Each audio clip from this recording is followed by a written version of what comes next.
கர்த்தருடைய பரிசுத்தம் மகிமைப்படுவதாக. தேவன் இன்றைக்கு நம்ம கொடுக்கிற ஒரு அழகான வசனம், அவர் எழுந்து காற்றையும் ஜலத்தின் கொந்தளிப்பையும் அதட்டினார், உடனே அவைகள் நின்று போய் அமைதல் உண்டாயிற்று. ஹல்லேலூயா.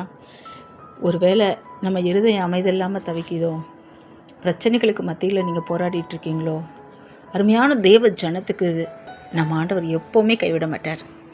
இன்றைக்கி உங்கள் வாழ்க்கையில் இருக்கக்கூடிய காற்றையும் கடலையும் அவர் அதட்டக்கூடிய தேவனாக உங்கள் லைஃப்பில் வரப்போகிறார். ஹல்லேலூயா. ஆமாங்க, ஆண்டவர் ஒரு நாள் உங்களை கைவிட மாட்டார், வெக்கப்பட விட மாட்டார், எந்த இடத்துலையும் விட்டு கொடுக்க மாட்டார். அப்படிப்பட்ட நல்ல தேவனை வணங்கிட்டு இருக்க உங்களுக்கு இந்த நாள் ஒரு அற்புதம் நடக்க போகுது. என்ன அப்படின்னா, உங்களுக்கு விரோதமாக எழுமி நிற்கிற சிங்கங்களின் வாய்களை தேவன் அடப்பார். காற்றை கடலையும் அமைதல் உண்டாக செய்து உங்கள் வாழ்க்கையை நல்ல சமாதானத்துக்குள்ளேயும் சந்தோஷத்துக்குள்ளேயும் நடத்த போகிறார். விசுவாசிங்க, கர்த்தர் அப்படி செய்வார். ஆமென்.